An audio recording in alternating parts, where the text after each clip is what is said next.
it was quite a long and drawn out process for me, because there was quite a few in betweeners that happened.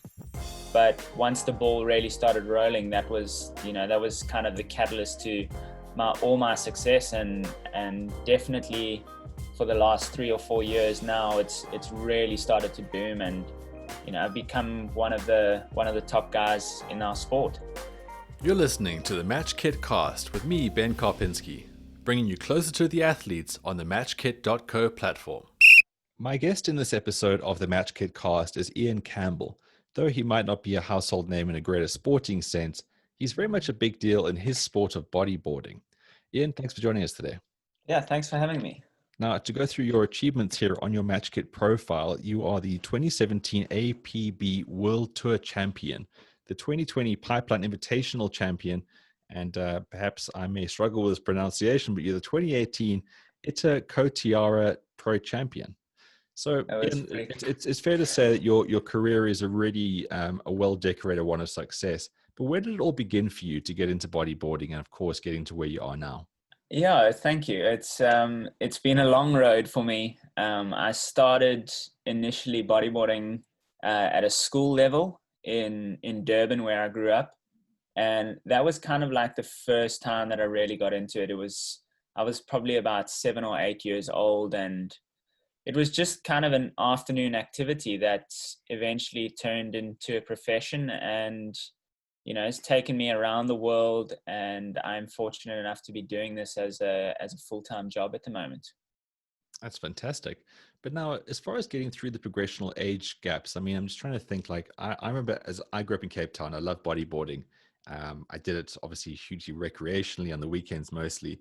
But like, what were the sort of proving grounds to you actually turning pro in this sport?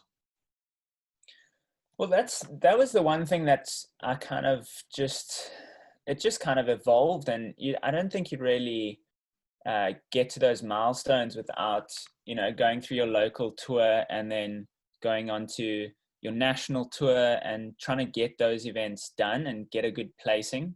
But even once that happens, I feel if you go international, even with having the success back home, it's still such a difficult market to kind of, and events are so difficult to break into.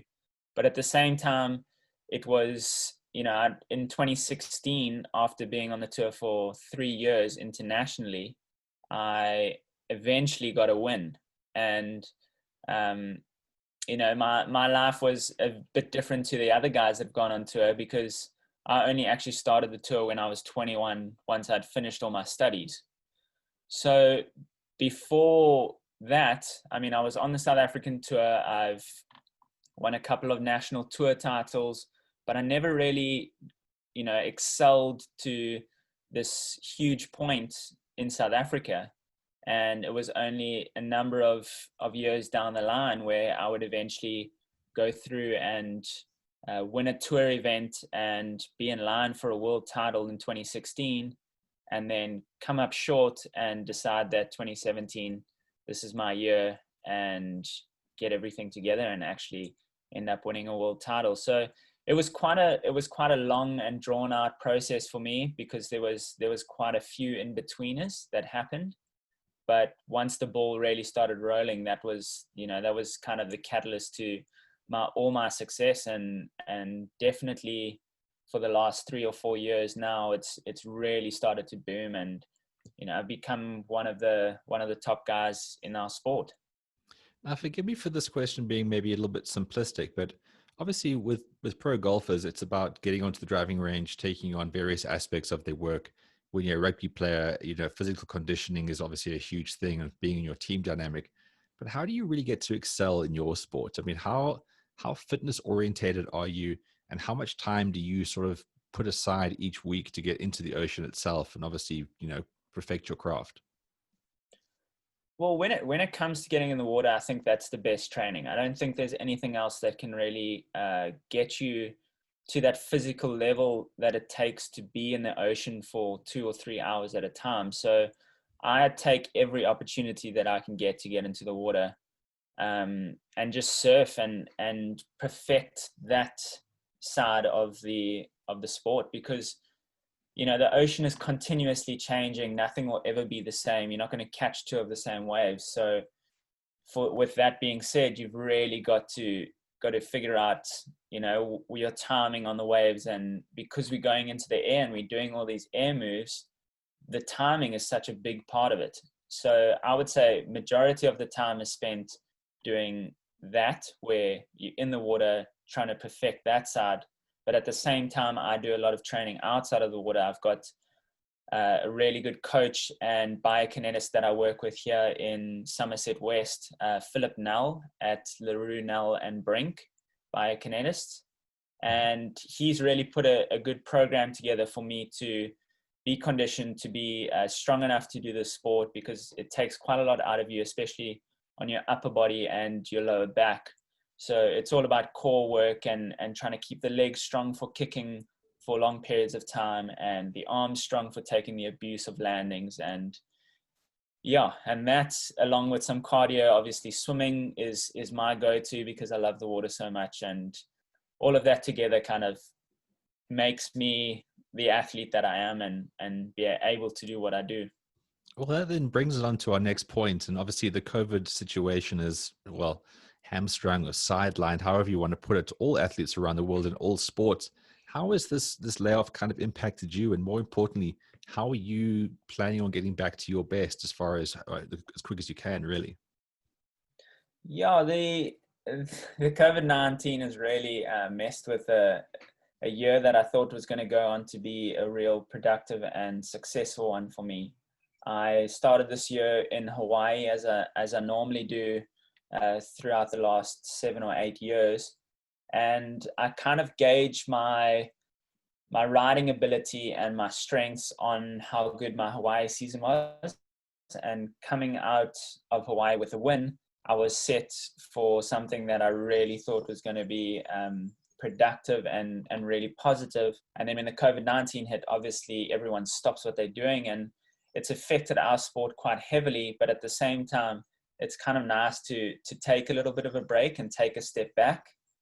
And I think that's the one thing that we got to look at. We got to be kind of positive at the sense that, we can actually take a step back. My companies, luckily, that I work with have been able to support me still through this time. But the tour has been put on hold, and it doesn't look like there's going to be a world champion for this year, which is quite a tough thing to say. And, not being able to travel is really difficult, because that's where majority of my job and things that I do, my content that I create comes from the travels that I do. And it's, that always gets impacted from these situations. And unfortunately, I think us just going through this at the moment is just one of those things that we've all got to deal with, and no one is kind of getting a break on it. So we just deal with it and, look to the future in the most positive sense that we can. Sure. I mean, this downtime has obviously enabled all athletes to kind of take perspective on where they are in their sport. And nowadays, I mean, COVID, no COVID, athletes do have the opportunity to be amazing content creators. Has this something that's kind of made you enjoy your sport more? Because looking through your MatchKit profile, you are definitely one of those athletes that's taken the bull by the horns in this respect. And obviously being in a sport like bodyboarding with travel and the exotic locations being what they are, does capturing all this kind of stuff really kind of get you even closer to it? Yeah, I mean, I've always been interested in the photography and videography side of things. When I was in Durban, I was still working with some photographers. So that kind of content idea and building content for myself was really something that I wanted to do, and it's something that really interests me. And I think that's why I've put so much effort and time into it. And, I've got my YouTube channel that I'm trying to do multiple videos a week on, and, do some good content on Instagram and trying to relate it through all my social media channels.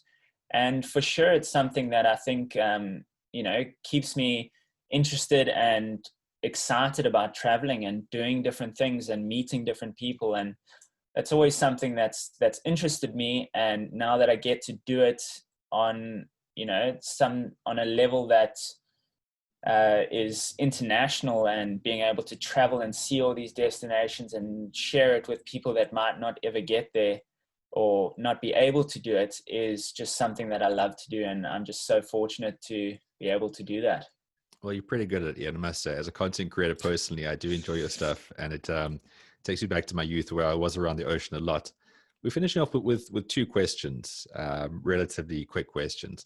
Firstly, do you have fear when you're out there with the big waves? And secondly, is there ever any beef between surfers and bodyboarders?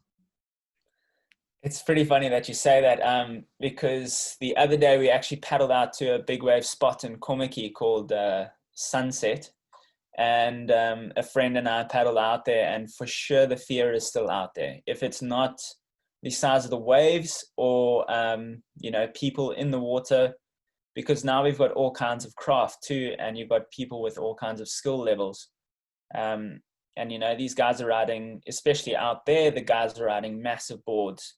And if one of those comes back and hits you, you're going to know all about it.